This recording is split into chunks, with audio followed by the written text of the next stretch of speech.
പത്തനംതിട്ട റാന്നിയിൽ യുവാവിനെ ഇടിച്ചു കൊലപ്പെടുത്തിയ കാർ പോലീസ് കസ്റ്റഡിയിലെടുത്തു. റാന്നി കുന്നം എന്ന സ്ഥലത്ത് കാർ ഉപേക്ഷിച്ചാണ് പ്രതികൾ ഒളിവിൽ പോയതെന്ന് പോലീസ് പറയുന്നു. കാറിന്റെ ദൃശ്യങ്ങൾ 24-ന് കിട്ടി. കൊല്ലപ്പെട്ട അമ്പാടി സുരേഷിന് തലയ്ക്ക് ഗുരുതരമായി പരിക്കേറ്റിരുന്നു. കാലുകൾ ഒടിഞ്ഞിട്ടുണ്ട്.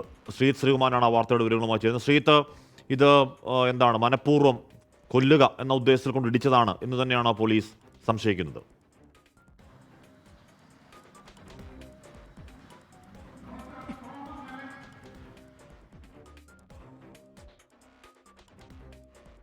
മദ്യശാലയ്ക്ക് മുന്നിലെ തർക്കത്തെ തുടർന്നാണ് റാന്നിയിൽ യുവാവിനെ കാറടിച്ച് കൊലപ്പെടുത്തിയത് എന്നാണ് പോലീസ് പറയുന്നത്.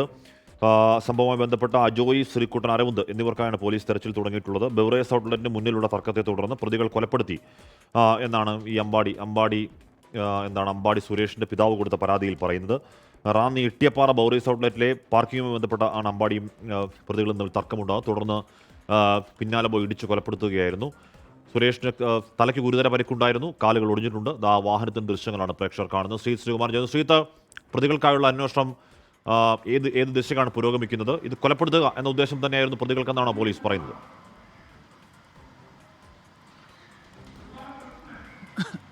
അതെ, പെട്ടെന്നുണ്ടായ തർക്കത്തിന്റെ പേരിൽ കൊലപ്പെടുത്തുക എന്ന ഉദ്ദേശം തന്നെയായിരുന്നു ഈ പ്രതികളുടെ പേര് വിവരങ്ങളൊക്കെ പോലീസിന്റെ പക്കലുണ്ട്. അരവിന്ദ് ടുട്ടു എന്ന ആളാണ് ഈ കാർ ഓടിച്ചിരുന്നത് എന്നാണ് പറയുന്നത്. ഇയാൾ നിരവധി ക്രിമിനൽ കേസുകളുടെ പ്രതിയാണ് എന്നും പോലീസ് ഇതിനകം തന്നെ മനസ്സിലാക്കിയിട്ടുണ്ട്. എന്തായാലും ഈ പ്രതികൾ ഈ മന്ദമരുതി എന്ന സ്ഥലത്ത് വെച്ചാണ് ഈ ഒരു കൃത്യം നടത്തിയത്. മറ്റൊരു വാഹനത്തിലായിരുന്നു ഈ മരിച്ച അമ്പാടി സുരേഷും അദ്ദേഹത്തിന്റെ സഹോദരങ്ങളടക്കമുള്ള ആളുകളും ഉണ്ടായിരുന്നത്. കാർ നിർത്തി ഫോൺ ചെയ്യാൻ വേണ്ടി വഴിയരികിൽ നിന്നതായിരുന്നു. ആ സമയത്താണ് പുറകിലേക്ക് വന്ന കാർ ഇടിച്ച് തെറിപ്പിച്ചത്. പിന്നീട് റിവേഴ്സ് എടുത്ത് പുറകിലേക്കെടുത്ത് ശരീരത്തിലൂടെ വീണ്ടും കയറ്റി ഇറക്കി എന്നാണ് പറയുന്നത്. ആശുപത്രിയിലേക്ക് എത്തിക്കുന്നതിന് മുൻപ് തന്നെ മരണം സംഭവിച്ചിരുന്നുവെന്നും പോലീസ് പറയുന്നുണ്ട്. ആദ്യഘട്ടത്തിൽ ഇതൊരു അപകട മരണം എന്ന തരത്തിലായിരുന്നു പോലീസിന് വിവരം ലഭിച്ചിരുന്നത്. അതാണ് പിന്നീട് തുടർന്നുള്ള അന്വേഷണത്തിലാണ്, ഡിവൈഎസ്പി അടക്കം നടത്തിയ അന്വേഷണത്തിലാണ് ഏറ്റവും ഒടുവിൽ ഇത് അപകട മരണമല്ല, മൊഴികളടക്കം രേഖപ്പെടുത്തിയപ്പോൾ അമ്പാടി സുരേഷിനെ കൊലപ്പെടുത്താൻ വേണ്ടി തന്നെയാണ് ഇത്തരത്തിൽ കൃത്യം നടത്തിയതെന്നാണ് മനസ്സിലാക്കുന്നത്. എന്തായാലും ഈ കാർ കുന്നം എന്ന സ്ഥലത്ത് കാർ ഉപേക്ഷിച്ച് ഈ സംഘം, മൂന്നംഗ സംഘമാണ്. ഈ സംഘം അവിടെ നിന്ന് എറണാകുളത്തേക്ക് മടങ്ങിയെന്നും പറയപ്പെടുന്നു.